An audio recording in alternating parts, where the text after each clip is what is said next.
Baruch, vous affirmez que Dieu est la nature, une substance unique, et que tout dans l'univers suit des lois déterminées. Mais si l'univers est soumis à une telle nécessité, où se trouve la place de la liberté humaine? Ne sommes-nous pas condamnés à n'être que des instruments de cette nécessité? Émilie, je ne vois pas la liberté comme une absence de nécessité, mais plutôt comme la capacité de comprendre et d'agir en accord avec ses lois naturelles.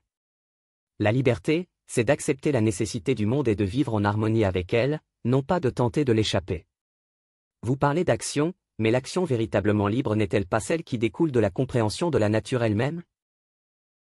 Je comprends votre position, mais je pense que la liberté, dans le contexte scientifique, réside dans la capacité de comprendre et de manipuler les lois naturelles. En comprenant les causes et effets qui régissent le monde, l'homme peut intervenir activement, en usant de son intellect pour maîtriser la nature. Ce n'est pas une soumission à la nécessité, mais une capacité à la comprendre et à en tirer profit.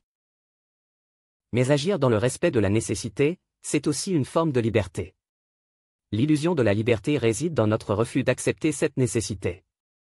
Une fois que nous comprenons que tout est connecté, et que tout suit une causalité déterminée, notre liberté est d'agir avec la pleine conscience de cette réalité. Ce n'est pas une perte de liberté, c'est la véritable liberté, agir selon la raison. Cependant, la science nous permet de transcender cette simple nécessité.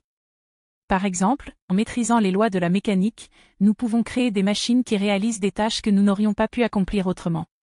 Ce n'est pas seulement accepter les lois, mais utiliser notre compréhension pour changer notre environnement. Oui, mais même dans votre maîtrise des lois naturelles, vous êtes toujours soumis à la nécessité. Vous êtes libre dans la mesure où vous agissez rationnellement, mais cette action est le produit de causes déterminées.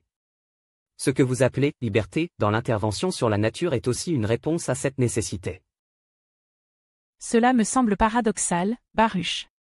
Si tout est déterminé, alors où se trouve notre pouvoir d'action? N'est-ce pas la capacité de choisir entre plusieurs possibilités, de faire des découvertes qui changent le cours des choses, qui constitue la vraie liberté? La liberté ne réside pas dans la capacité de choisir indépendamment des causes, mais dans la capacité de comprendre pourquoi nous agissons comme nous agissons et d'agir en accord avec notre vraie nature, une nature qui est, en fin de compte, une partie de cette grande substance divine. Comprendre la nécessité, c'est agir librement, non en opposition à elle, mais avec elle. Peut-être alors que la véritable liberté réside dans la compréhension et l'harmonie avec les lois, et non dans une tentative de les dépasser.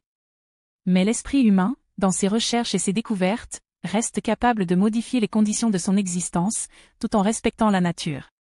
C'est cette interaction, peut-être, qui crée notre liberté.